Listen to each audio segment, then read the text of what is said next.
kita menjadi seorang yang merupakan bagian solusi itu. Tetapi lebih daripada itu, kita diharapkan menjadi orang-orang yang produktif, menghasilkan banyak hal untuk memenuhi kebutuhan yang ada. Sehingga setiap orang bukan hanya bisa hidup tenang, tetapi juga pada akhirnya bisa menghasilkan. Kita memasuki masa 40 hari minggu ketiga. Semakin dekat kita dengan perayaan Paskah. Semoga apa yang kita lakukan bukan hanya menyadarkan bahwa dimanapun kita berada, sebenarnya kita adalah utusan. Disitulah kita tidak hanya menjadi bagian dari kehidupan. Bukan hanya tidak mempersusah, memperparah keadaan. Tetapi kita harus menjadi bagian dari pemecahan masalah dan bahkan menjadi orang yang produktif serta membuat yang lain demikian juga.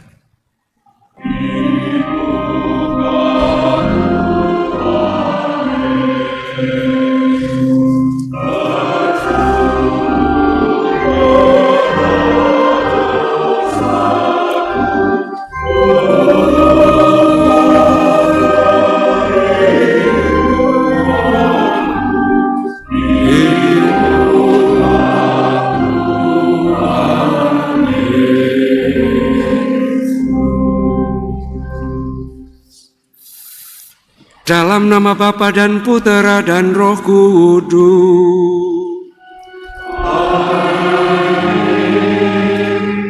Semoga rahmat Tuhan kita Yesus Kristus, cinta kasih Allah dan persekutuan Roh Kudus bersamamu.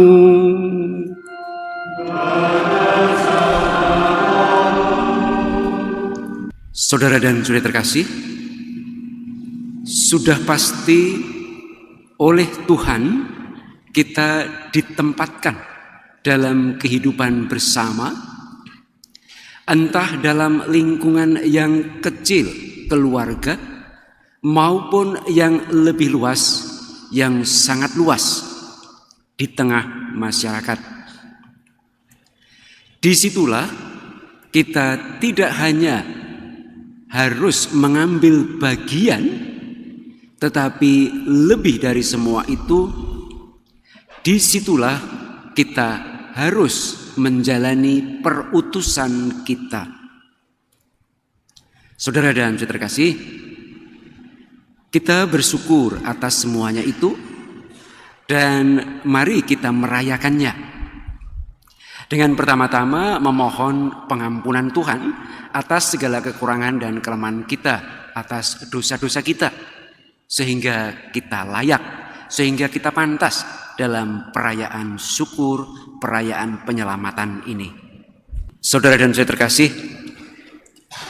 sering kita mendengar para pembina, khususnya para motivator, berkata dengan jelas dan tegas bahwa hendaknya kamu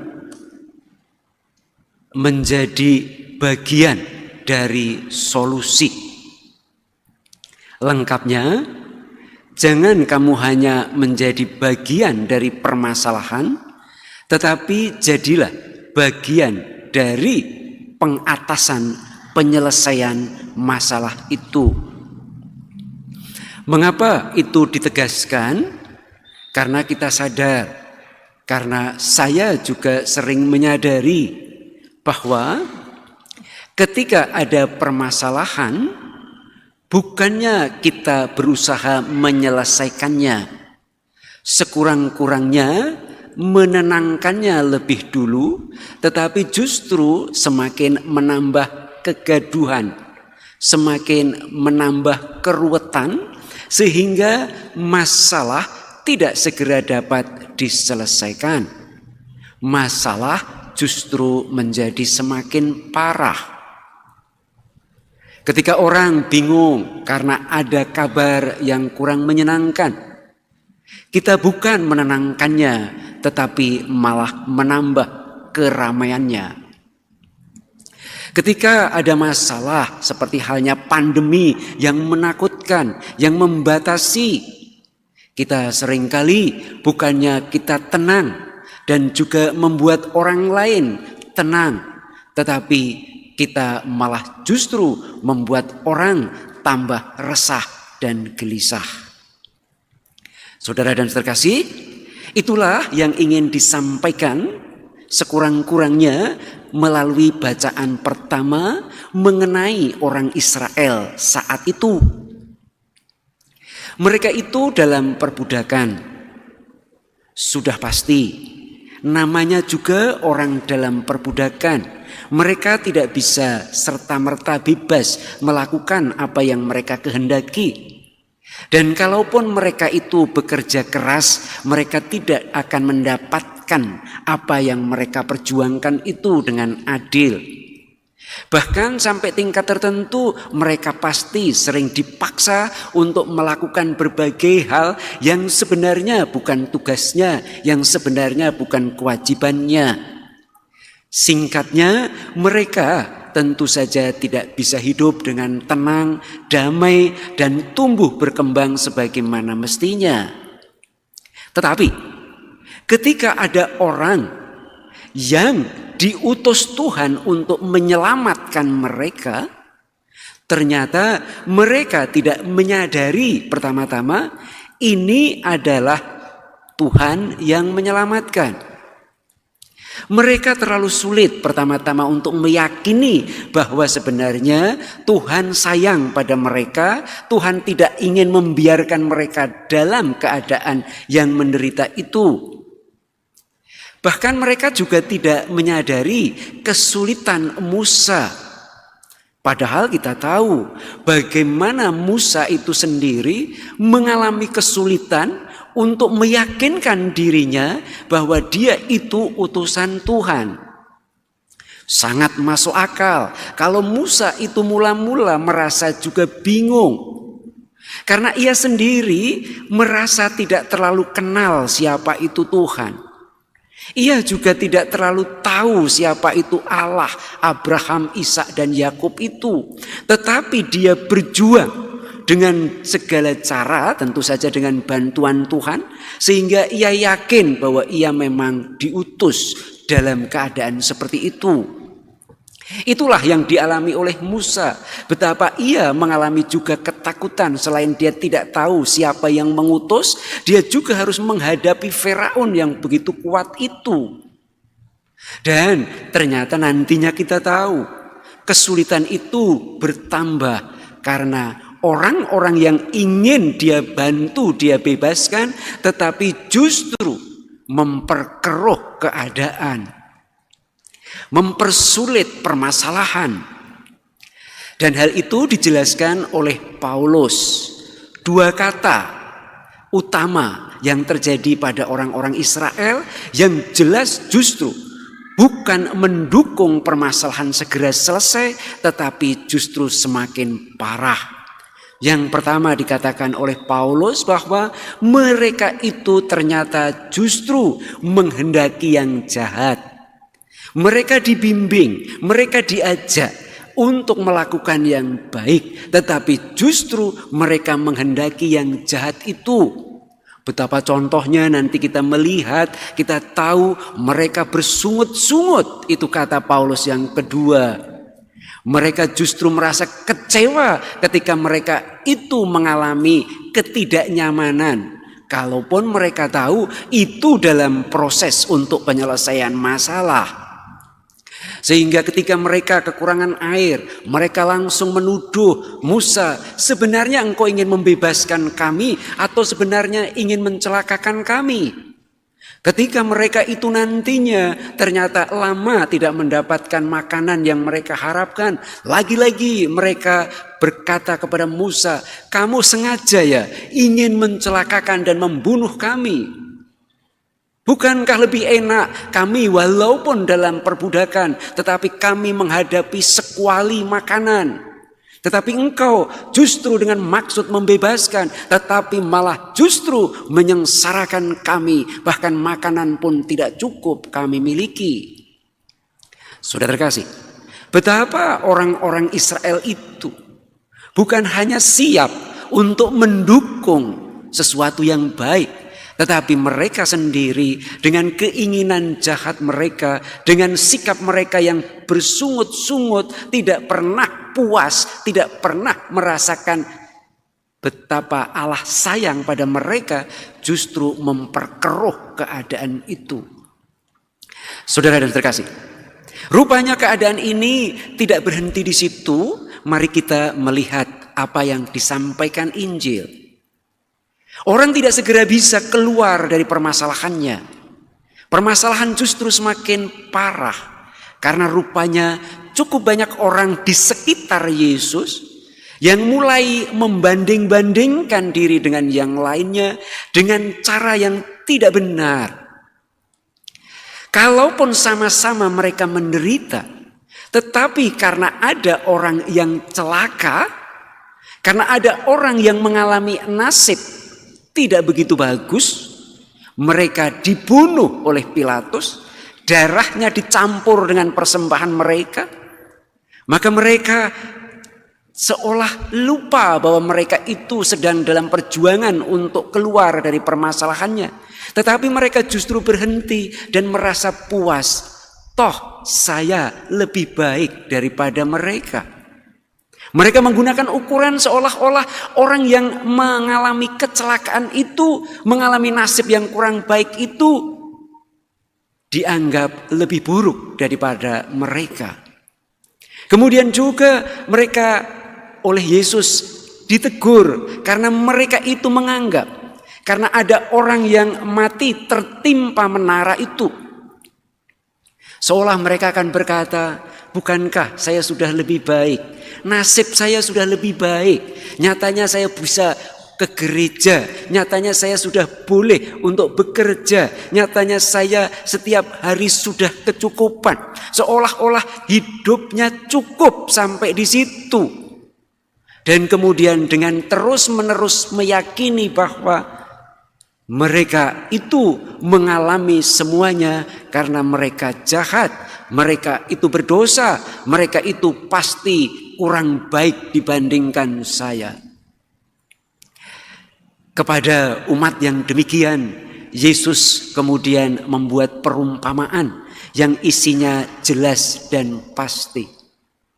Bahkan seolah Yesus ingin berkata, tidak cukup kamu itu hanya menjadi bagian. Bahkan tidak cukup kalaupun engkau itu tidak memperparah keadaan. Itu pun belum cukup. Tetapi masih dituntut yang berikutnya, yakni engkau bukan hanya menjadi bagian dari penyelesaian masalah, tetapi engkau harus menghasilkan sesuatu. Engkau tidak hanya dituntut untuk kemudian diam. Kemudian hanya yang penting saya tidak memperkeruh, tidak memperburuk keadaan. Tetapi tuntutannya lebih daripada itu. Engkau harus menjadi bagian yang menyelesaikan, yang memperbaiki, yang membuat setiap orang akhirnya produktif, menghasilkan yang baik itu. Saudara dan terkasih, tentu tidak cukup kalau saya ada di Keuskupan Bogor, kalau saya ada di komunitas di sini, kalau saya tinggal di suatu tempat di dalam frateran itu. Tidak cukup saya hanya menjadi bagiannya, hanya bangga ketika saya tidak memperkeruh keadaan. Tidak cukup kalau saya hanya diam. Tetapi sudah semestinya saya menyadari bahwa di situ saya diutus Tuhan. Bahwa di situ adalah tempat perutusan saya. Maka bukan hanya saya harus menjadi bagian yang mengatasi berbagai permasalahan yang ada di situ secara konkret. Tetapi jauh daripada itu, saya harus menghasilkan banyak hal di situ. Tentu saja sesuai dengan kemampuan saya. Saya harus menghasilkan ketenangan. Saya harus menghasilkan kedamaian. Saya harus menghasilkan berbagai hal yang diperlukan untuk memenuhi kebutuhan. Saudara dan saya terkasih, Tidak cukup ternyata kita diharapkan kita menjadi seorang yang merupakan bagian solusi itu. Tetapi lebih daripada itu, kita diharapkan menjadi orang-orang yang produktif, menghasilkan banyak hal untuk memenuhi kebutuhan yang ada. Sehingga setiap orang bukan hanya bisa hidup tenang, tetapi juga pada akhirnya bisa menghasilkan. Kita memasuki masa 40 hari minggu ketiga. Semakin dekat kita dengan perayaan Paskah. Semoga apa yang kita lakukan bukan hanya menyadarkan bahwa dimanapun kita berada, sebenarnya kita adalah utusan. Disitulah kita tidak hanya menjadi bagian dari kehidupan, bukan hanya tidak mempersusah, memperparah keadaan, tetapi kita harus menjadi bagian dari pemecahan masalah dan bahkan menjadi orang yang produktif serta membuat yang lain demikian juga. Marilah menyatakan misteri iman kita. Setiap kali kami makan roti ini dan minum dari pilihan ini, maka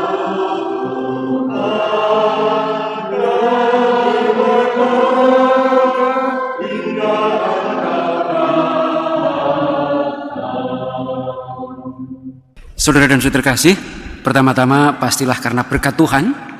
Yang kedua, karena memang para pemimpin yang berusaha sekuat tenaga.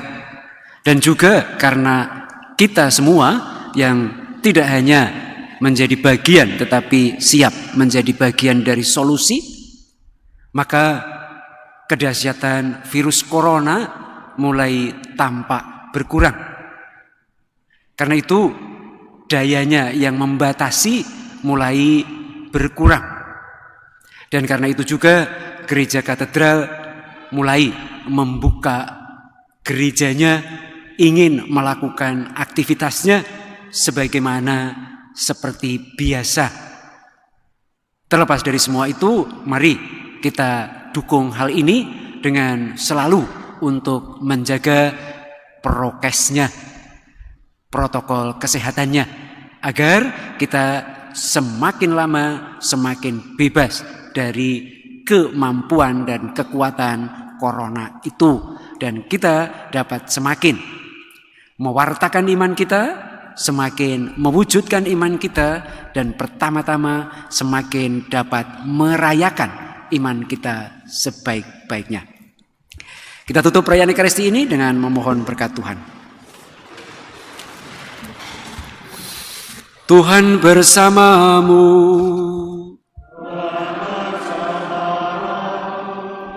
Semoga Allah yang Maha Kuasa memberkati saudara dan saudari, Bapa dan Putera dan Roh Kudus.